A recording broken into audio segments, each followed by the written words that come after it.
Hi guys, it's me again, Boss Man!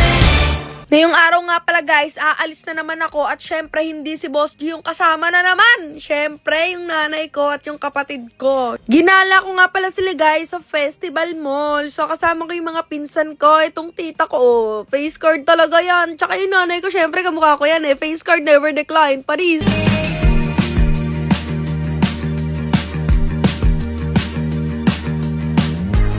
Dito guys, ang una namin pinuntahan is department store para mamili sila ng mga damit, mga short at kung ano-ano pa. Grabe, pasabog talaga to mga to. Minsan ko lang naman sila matreat guys, alam nyo ba? Ngayon lang talaga ako nagbabawi sa kanila kaya hayaan nyo na wala kayong pakialam. Charot. Sobrang nahiya-hiya pa talaga sila mga te, pero ako sabi ko go lang, kuha lang kayo kasi mga te hindi sila sanay na pinagkukuha ko sila ng mga shopping emirate na yan. Dito naman guys, nakakita yung kapatid ko ng sapatos, buy one take one siya, ang mura lang, kaya sabi ko go, kumuha ka na, sayang ang pagkakataon na to, nang talaga namang sobrang bait ko ngayon. At ayan nga pala yung napili ng kapatid ko guys, syempre okay lang yan, para naman pumorma-porma na siya at marami siyang babae. Ay, bet ko yun. At syempre yung nanay kong sobrang ganda, yan o, sobrang saya niyan mga te.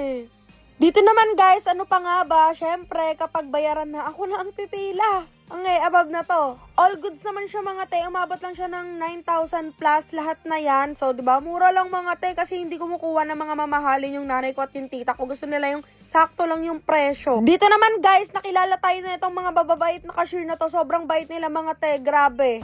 Opo, Kaya pala parang kilala ko. Sabi, nakikita ko nag-vlog pala. Ayun ako, ayun.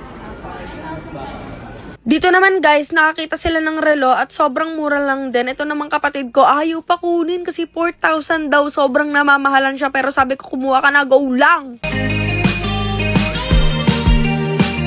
So ayan guys, nakapag-shopping na sila sa department store. Syempre ang next namin, hahanapin namin yung Nike store kasi gusto daw ng kapatid ko. Pasabog talaga. Pero ako sabi ko nga go lang kung ano yung gusto mo kasi minsan lang talaga ako magganto-ganto sa kanila mga te. Kaya deserve din nila yan. Ayan ang hirap na siyang mamili kasi sobrang dami daw talaga ng magaganda sa Nike. Syempre ako din nagpatalo. Akin yung black, yung red sa kapatid ko. Diba? Pasabog. So ayan yung mga binili nila mga relo. Talaga naman, ay mamahalin. Pero okay lang yan. Babawi-bawi na lang tayo. Balag-vlog lang tayo.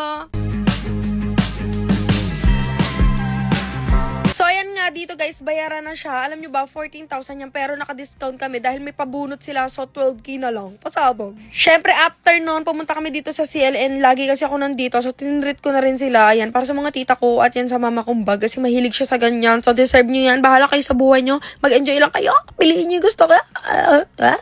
So, after nyan, mga te, panay thank you sila sa akin kasi nga, never ko pa silang nalalabas ngayon lang. Kaya, sobrang saya ko rin, mga te.